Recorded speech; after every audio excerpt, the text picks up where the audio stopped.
Hey, good evening, everyone. This is Robert with Mr. Texas Real Estate, and this is the Texas Real Estate Radio Network. Flying solo tonight. Thank you guys for tuning in. We appreciate it as always. We're going to talk a little bit about getting yourself into the rental portfolio world, who it's kind of really for and who it's not. Unfortunately, we're not going to do the whole rah-rah thing here today. We don't typically do that. But before that, hopefully you guys are all watching The Mandalorian. It's fantastic. Just talking to our producer here, A-Rock. We love it.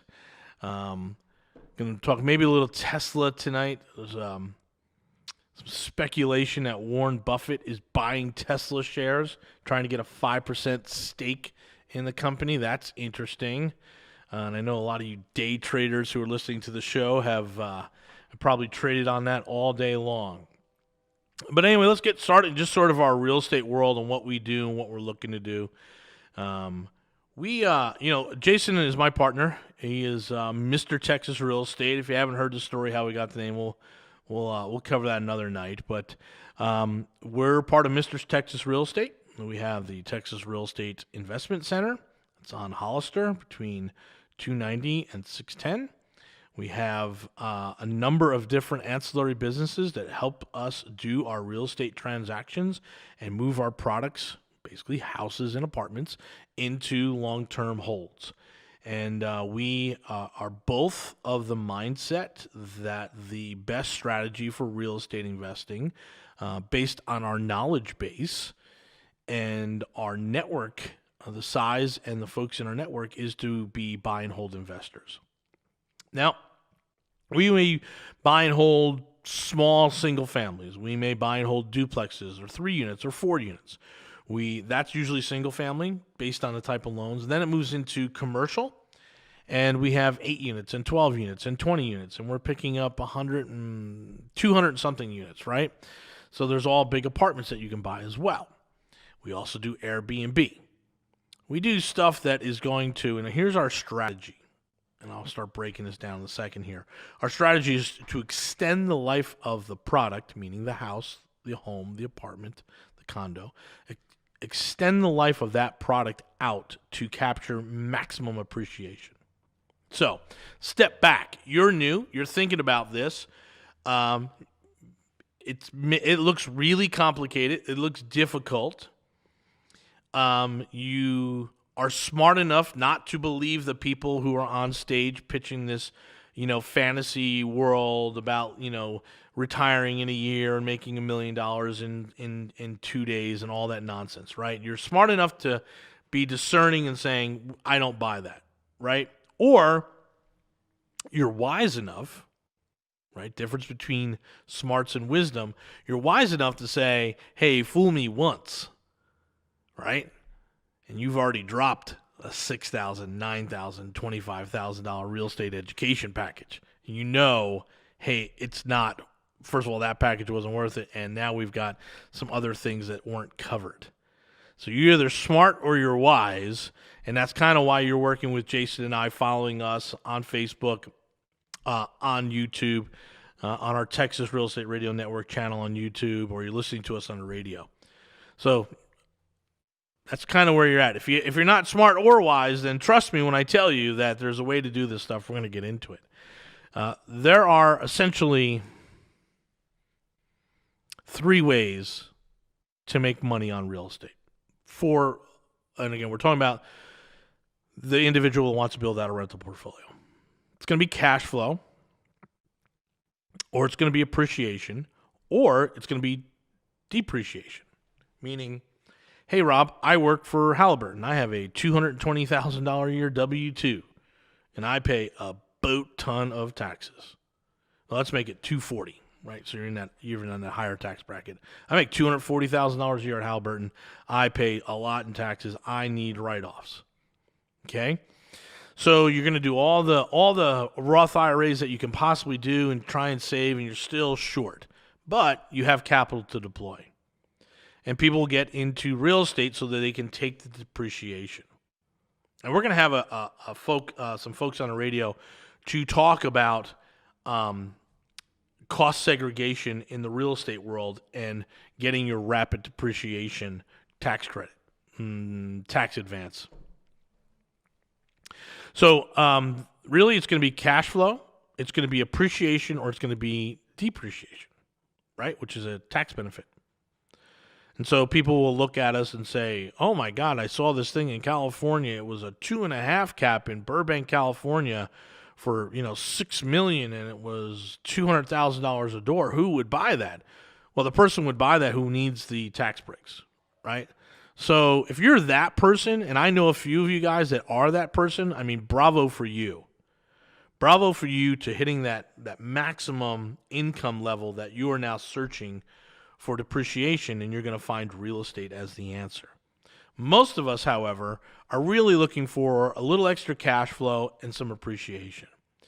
And unlike all the other marketplaces out there, here in Texas, we can have both.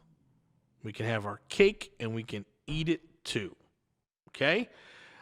Because here in Houston and the other markets that we're in, we are seeing rapid appreciation, and we're able to buy products under $150,000. Again, when I say products, I mean houses. That is going to allow us to cash flow. So we get cash flow, a couple $100 a month, and we're getting appreciation. 11%, 15%, 23% in the Texas Riviera. So we're looking at some of those markets where, wow, I just bought a condo here for $160,000 and it appreciated 10%. I just made $16,000, right? Now I also got my depreciation on it, and I'm cash flowing $1,000 a month because I'm doing Airbnb. Like, perfect little investment product. Got a condo, do Airbnb, cash flow is heavy, $1,000 a month. Appreciation went up because it's a condo. It's not a single family, so it's not going to get the whole massive 23% gain. But it went up 10%. It's $16,000, and I got depreciation on it, so I can write down. Like, that's a sweet spot. And I think there are folks who don't need a 100-house portfolio, don't need a 60-house portfolio, that can do 5 Airbnbs and maybe just 10 regular rentals and have a really good retirement. Possibly even an early retirement, right? So when Exxon comes around next time saying, hey, we're looking for volunteers, anyone over the age of 53, 55, this might be, and you can take the buyout. Usually the buyout's better than waiting, right? Typically how it is in the corporate world. You can take that buyout and you can have your 5 Airbnbs and maybe 8 rentals, and it's going to be good. And so we work with those individuals, and I think we have a number of those. And then we have folks that do want to grow, do want to have a 60, 70, 80, 100 door portfolio. And that's fine too. And that's going to take a little bit more. But for that one, it's going to be a lot of cash flow, right? When we come back from the break, we're going to talk about how to break down that portfolio. Well, let's get into a little more detail. I know we talk about rah, go buy. This is the buying season. Jason and I talk about it all the time. But when we come back from the break, we're actually going to talk about what that portfolio should look like, okay? Part of our mastermind is we have this little worksheet that you can use to kind of figure out your balancing your portfolio. We have a lot of folks that have 14, 15, 20 doors, but they're all single family. We're like, okay, so we've got to balance out a little bit if we want to increase cash flow. Anyway, if you want to get a hold of us, the best way to get us is text us at 281-401-9008, 281-401-9008. Texas Real Estate. This is the Texas Real Estate Radio Network. We're going to be back from the break. We're going to talk about breaking down your portfolio. Thanks a lot, guys. We'll be right back. Hey, welcome back, everyone. This is Robert with Mr. Texas Real Estate, and this is the Texas Real Estate Radio Network. Tonight, we're actually talking about real estate, even though I really want to talk about Tesla and the Mandalorian, but we'll get to that some other time. We're talking about balancing your portfolio. So, you know by now that, in our mastermind, we're really looking for high net worth individuals, folks that have, minimum 6-figure income, 700 FICO, and have capital to deploy or are going to have capital to deploy in the next 6 months, right? Realistically. Otherwise, you just get very frustrated. And real estate investing, the type of real estate investing you may want, isn't going to come easy. And so we'd prefer you not to struggle. We prefer you to go out there and get your income and your salary and all that stuff in and come over and join. So when we talk about folks in our mastermind and what we're doing, we're really talking about the folks that have already pre-qualified at $100,000 minimum income, 700 FICO, and capital to deploy. We just met with a banker, and she said, your guys' requirements for the mastermind are more stringent than what we'll do for a loan. I'm like, yeah, but that's a great comment, and I appreciate that. But here's what we know. We know that the 4.5% loan that she offers is not going to be available for someone with a 640 FICO. We just know that the 4.5% loan isn't going to be available. It will look more like a 5.5 to 6%. Right? So the whole loan world, and boy, we break that down, and we do all kinds of stuff on our Patreon, and we do updates on our mastermind. The loan world is really, really tricky. In fact, there's a note buyer in California who just put out a webinar on appraisals because he's losing clients because of the way they mess around with the appraisals, right? So that whole lending world is difficult to navigate under the best of conditions. With COVID, economic crisis, change of government here, it's the people that ultimately buy the notes at the end of it. Yeah, they're a little wary, right? Hey, we want to buy the notes from better borrowers. We want to buy the notes with less risk, meaning more money out of pocket from the borrower, more appreciation in the property. And so that just becomes very frustrating for folks that don't meet our criteria. Anyway, we're talking about, but they'll come to us, and they'll come to us sometimes from other groups they may have been in. We have a number of folks that have come from a pretty large group here in Houston. We have folks that have come from national groups, and they've come to us and they said, well, I'm at this number and I just can't seem to get over the hurdle. What am I doing wrong? Because no one on that side of the fence, no one in this other coaching world can help me. And I come and I just say, hey, first of all, I don't do coaching. This is a mastermind. It's a little bit different, but let me introduce you to the right people that you can have real conversations with, not theoretical, ether conversations, like real hardcore. This is the checklist. You do this, right? And so when we look at people, they come to us and it's like, okay, I have 10 single families. They're all with FHA loans. I can't get another loan.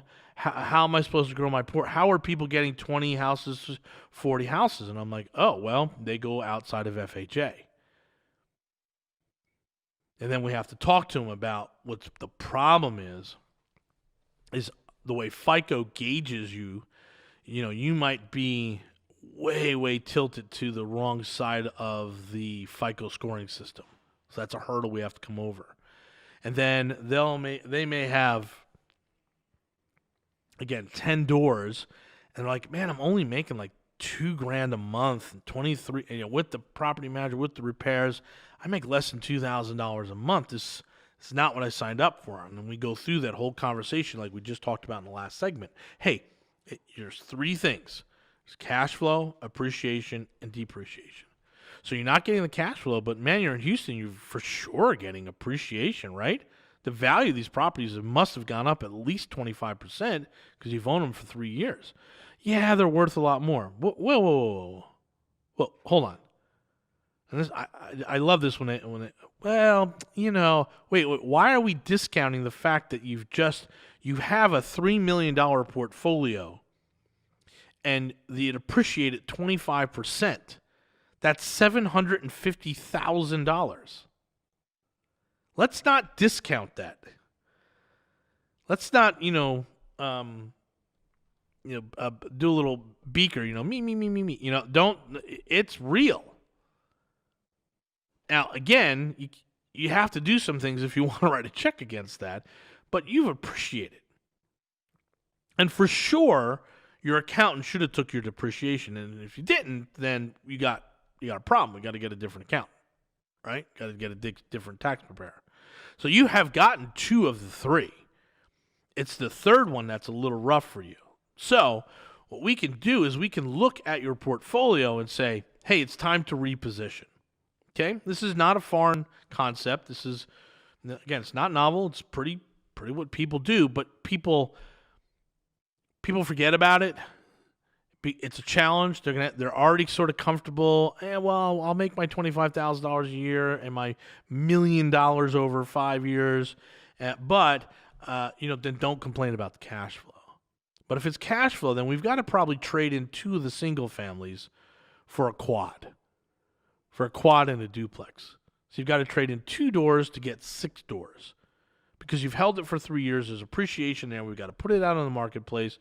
We got to get a line of credit against the property, a HELOC loan, whatever you got to do. You got to free up some more capital. But in this time, don't buy the single. You're going to buy the 4. Okay?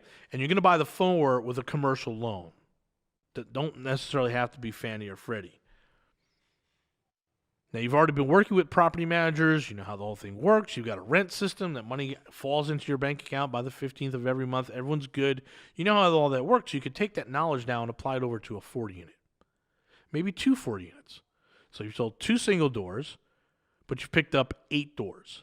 So now your total portfolio is 16. 16. Now, the drawback on the 4 unit, the 3 unit, and the duplexes is they don't appraise well. It's not as though the appreciation isn't happening. It's happening. But most people don't sell duplexes, 3s, and 4s. They hold them. They're usually in the family for exactly the thing that I'm talking to you about.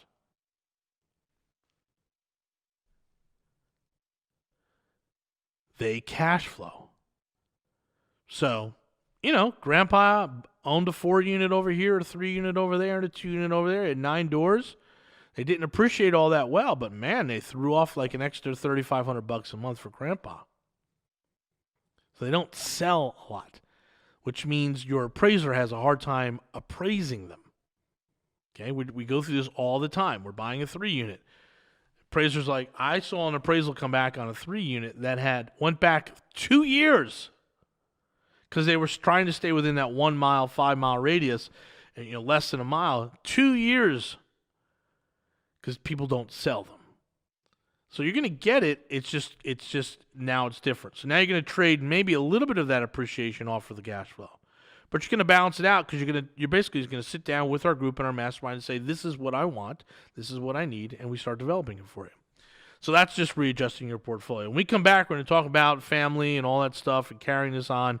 This is Robert with Mr. Texas Real Estate. This is the Texas Real Estate Radio Network. Stay tuned. We'll be back. Well, welcome back, everyone. This is Robert again with Mr. Texas Real Estate. This is the Texas Real Estate Radio Network. We're talking about real estate. We're talking about, again, the individuals that we most work with are not going to go out and get a 100-door portfolio, even though we have those folks in the mastermind. Right? I think we have 4 folks right now that are, let's say, 60 plus.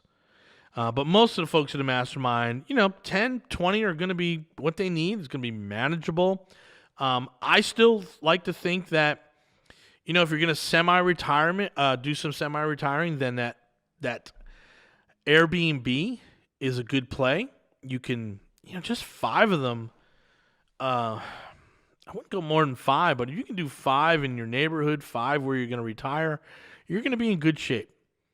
You'll produce, an extra $5,000 a month, and those properties will appreciate, and maybe you have some rental units. But again, we do the Airbnb because of taxes. So let's break that down. So right now, we just did a whole big, we worked with our new Airbnb manager and broke it all down. We have 30 properties going under management for our management team. 26 are owned by Jason and I, with some of them were JV partners, and 4 we're actually going to do for the mastermind students. So we'll help mastermind students manage their Airbnbs, but we're not really open to the public for that. Anyway, so there's 30 units, And all of those units are going to appreciate rapidly, or have been. We're buying, the ones we're buying are under market. I mean, it's just a wonderful, wonderful real estate investment for us. And we understand how it works. We understand the risks, all that good stuff. And we'll be able to stretch that out 5, 6, 7 years. So again, I would say the $200,000 house we bought a year ago, for sure, in 7 years will be worth $400,000.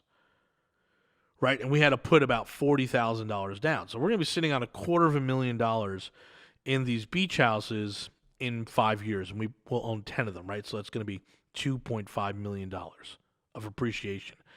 But if we just rented it, it wouldn't cash flow. It wouldn't work.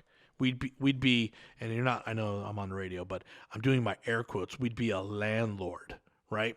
Someone who's has a tenant but has to constantly put money into the deal every month just to save the deal, like keep the property. That's a landlord. Again, air quotes, landlord. That's what we would be. So we use Airbnb because we can make more money off the property, which then covers the taxes because the property is appreciating and taxes are going up.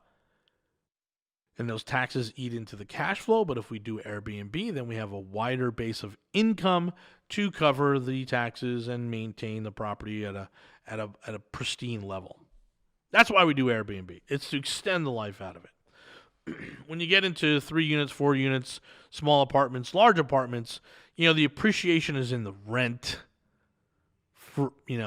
Again, we're going to get it appraised. Most people are going to buy on a cap rate. So we're going to look at that. Most people want to see it appraised roughly to the number they're buying at. They can overpay if the cap rate is good enough, right?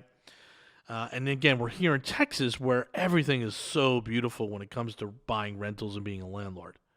It's really, really perfect storm here. But again, this is the stuff that, and again, I'm not a big fear guy, like, buy real estate or die. Right? I don't know what jack guy that was, but this is the difference between a really good retirement and, welcome to Walmart. Right? That's what we're talking about. And we can go through all the scary numbers, right? The average American only has about $400,000 in their 401k when they retire, which means that's nothing. Even if you're making 6%, that's $24,000. That's an extra $2,000 a month. For folks that are normally making $10,000 a month, they have Social Security. Maybe they get to $4,200 a month and they have a lifestyle of $10,000 a month, and it's not good. Right? It's not good. And so what winds up happening is they wind up selling the stuff off just to kind of keep their lifestyle for the first 5 years after retirement. And at the age of 70 or 72, they hit a pretty nasty wall. And so if you're in your 40s and your 50s, and if you're in your 60s, it's time to get some rental properties, especially in this market because of the rapid appreciation. So I always tell people we want 20 doors. Ultimately, the goal is going to have 20 doors and try and get them free and clear. Okay? So that doesn't mean 20 single-family properties. That means 20 doors. It could be 3 4 units, which is 12. 2 duplexes, which is another 4, 16, and 4 single properties. So you have 3, 2, 4, 9 properties. Manageable, workable, 20 doors, should be throwing off cash, big difference, right? So you're going to be making on 20 doors a minimum, let's say, of $4,000 a month if you do it right. So you have $4,000 plus your $2,000 off your 401k plus your, other pension and all the other stuff, and you can kind of keep that $10,000 a month lifestyle into retirement. That's really most of the people are looking for. Like, hey man, I don't want to have to keep working. If the option comes around at 58 that I can take an early retirement buyout package, I'd like to be in a position to do so. Okay? And I can tell you a lot of millennials are looking at it like, hey, I don't want to work to live, right? I don't want to do that. I don't want to have to keep working all my life. So they're doing that Robin Hood thing. They're getting into real estate. They're trying to figure this stuff out. They're probably a lot more advanced than we were when we were in our late 20s, early 30s with our first one or two real jobs. And so what's going to happen is, again, for our mastermind folks, is they're finding a way to make retirement better. It's really, really what we're doing. Now, again, there's going to be, when we get peak, there'll be 5 to 10%, maybe 25 people in our mastermind that want to crush it, and they want all the Class A, and they want the whole Grant Cardone thing, and that's great. We can help them. We can absolutely help them. We know the lawyers. We know the lenders. We know all that stuff. That's great. But I think most people are going to be looking at it and saying, hey, I'm going to be able to make an extra $10,000 a month after retirement. That gets me in a $15,000 a month lifestyle. I'll still be able to save some money. I'll have some nest egg. This is good. I'm good. And if there is a major event in retirement, I could sell one or two of these properties and pull out a couple $100,000. That's what we're talking about.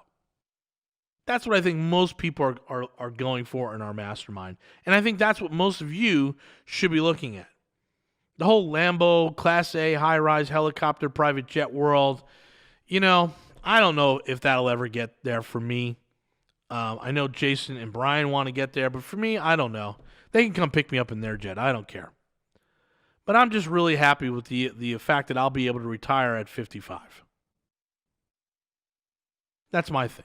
I'll be 55. I'll have a good 20 years of activity ahead of me, and I'm going to have a lot of fun in retirement. And I know that I'll be throwing off another $12,000 to $15,000 from my properties, as well as having ownership in businesses that are worth a lot of money. So that's why I'm in the game. And what are you doing? Where does this bring you? So we'll do the next segment on straight motivation. We'll talk about why you should be doing this. This is Robert from Mr. Texas Real Estate. This is the Texas Real Estate Radio Network. We'll be back. Good evening. Welcome back. This is Robert with Mr. Texas Real Estate. This is the Texas Real Estate Radio Network. Hey, thanks for listening. Hopefully you've been here for the whole hour or so. We've got our last segment coming up here. Let's just do the straight motivation, right? So last time we're talking about what does that retirement look like? How early can you get out? I'm pretty comfortable, and we talked about it, I think last week with Jason, that I hit my number already. Within the first 13 months of working with Jason, I hit my number. I can retire today and have the number that I want. I'm super happy about that. We are neck deep in a lot of these businesses, and I got to clean this up. So I got a 3-year run. But at the age of 55, I'll be able to retire.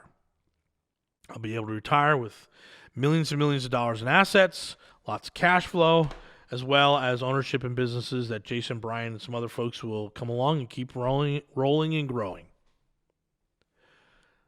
So my motivation was to get out by the time I was 55. Okay? I was actually trying for 53, but, we went so big and so wide here that I told Jason I would give him, full 3 more years. So I will be out by the time I'm 55.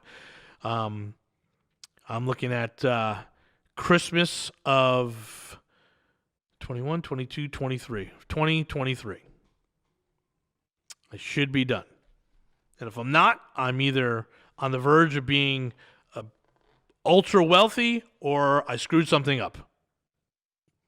Which is, I always talk about the gurus, like, hey man, you've been doing this for 20 years. Why are you still doing it? Obviously you screwed up somewhere. So I will be out in 3 years. What is your motivation? Right? What is your motivation? Are you a guy who has to go into the oil fields, who has to fly and live in Nigeria for 6 months out of the year, right? Or Singapore for 6 months, or the North Sea, right? Or down to Venezuela, right? And you've got to do that 6 months out of the year, and maybe you've decided at this point I'm not taking my family with me. I'm just going to live in a nice little condo that overlooks the desert, overlooks the coastline of the North Sea. And while it pays very, very well, you also know that, hey, man, I got to keep going because my retirement isn't where it needs to be. And it would be good to have those 6 months come back and stay here, or just reduce the 2 weeks on and 2 weeks off on an oil rig, or heading out to the oil patch out there. Is that your motivation? Picking up more time with your kids, with your grandkids. Like, all that stuff is real.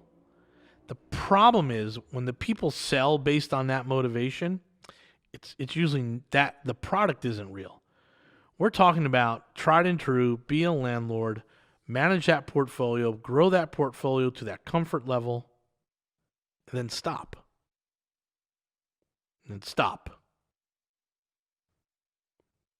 Right? You can, hey, hit this number. I'm good. This is what I said. It's all real. Appreciation, cash flow, depreciation. My lifestyle is a $15,000 a month lifestyle. I can keep that lifestyle while I'm appreciating 20% every 3 years, 50% every 5 years, whatever the number is. That's what we're talking about. We're not talking about flipping houses. We're not talking about wholesaling. We're not talking about making $5,000 in 1 week. Hey, I made 3 phone calls. I made $5,000. We're not talking about any of that nonsense. We're talking about real assets. Working with real banks. Working with private lenders. Taking care of people's investments that they give to you. Be a serious player. We decided when we started that this is who we were going to talk to. We're going to talk to you, the person that's listening right now, who has a real job, right? It's not sugar-coated. It's not fanciful. It's not all this pie-in-the-sky stuff. It's real. And you have an understanding that, hey, next 5 to 7 years, I can put my head down, take care of this real estate thing, and know that I've got a good 30 years of life where I'm not going to be worried about pension, 401k, Social Security. And if there is a major catastrophe that happens, I have assets that I could sell off to take care of those crises. If you're younger, if you're a millennial, then this is it, right? This is the Instagram life.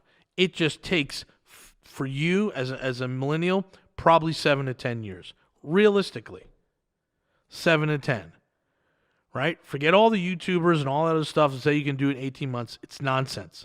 It's going to take 7 to 10 years. You're 40 years and younger, family starting, kids, all that stuff. There's reality of all this, right? We don't do real estate investing in a vacuum. It's reality. So it's going to take probably 10 years, but you're going to have to stay focused. If you've got your kids, most of them, they can clean themselves and get themselves to school, and we're all good. And that age keeps going up these days, right? But your kids are mostly self-sufficient. They're going to be heading to college. You've got a good 5 to 7 year run here where you can go get that portfolio, making sure that at the end of it all, you're going to be taken care of. Now, what you do with your time and what you do with your resources after that is completely up to you. You now have choices. You're not tied to anything. And you have choices because here in capitalism, right? In a free market society like we have when it comes to money, for the most part, it's a meritocracy. You've done very, very well in your career. Right? If your combined household over $300,000, you're about 3 to 5% of the population. If you're a combined household over, I think the number was 426,000. Last time I looked at it, I saw a Fortune 500, a Fortune magazine and a CNN report that said if you make over $426,000 a year as a combined household, doctor on one side, engineer on another, whatever it is, you're in the 1%. The problem is we all have the same problems, right? Like, I've got to figure out how to get to H-E-B to pick up my food order today and then run over 2 miles away to get my drugs at Kroger's, because Kroger's pharmacy is better than H-E-B pharmacy, right? But I like the peanut butter and I like the bread over at H-E-B better than Kroger's. So now I've got all these trips, and I know I have laundry in the dryer. I mean, literally, I know I have laundry in the dryer, right? The maid didn't show up yesterday, so the house is kind of dirty. It's going to need some cleaning. There's leaves everywhere, pine needles everywhere on the front lawn, and these are the things that are hitting my face every minute of the day, on top of running 6 or 7 little LLCs and big construction company and a massive real estate and managing portfolios. We're all in it the same way. How do I get food on the table? How do I get laundry done? How do I make sure my kids are taken care of? How do I make sure their homework is done? That I've spent some quality time with them? How do I do all that? That stuff sits in front of your face every minute. And we lose the years because we get tied up in that small stuff every day, that small stuff that we call life. And what our mastermind and what the folks around us that are doing in our network is, they're going to try and escape that. But it doesn't happen in 6 months. It takes time. But there is a way around that. You did your 4, 6, 8, 12 years of higher education. You have a good job. There's supposed to be something there for you at the end. But today you're trying to figure out how to get all the pine needles off your lawn, because the lawn guy didn't show up, and when he does show up, he wants to charge you more because this is not just a regular cut. This is the challenge of our lives. This is where we're at. We're blessed with the greatest country ever, and the opportunities here are amazing. Right? We are absolutely blessed to be born in this age and in this place, to take advantage of that stuff so that I can retire at 55 and I can have 20 years of a lot of enjoyment. If you want to reach out to us, it's 281-401-9008. Our website is mrtxre.com. This is Robert Orfino. I'm with Mr. Texas Real Estate, and I appreciate you joining us tonight.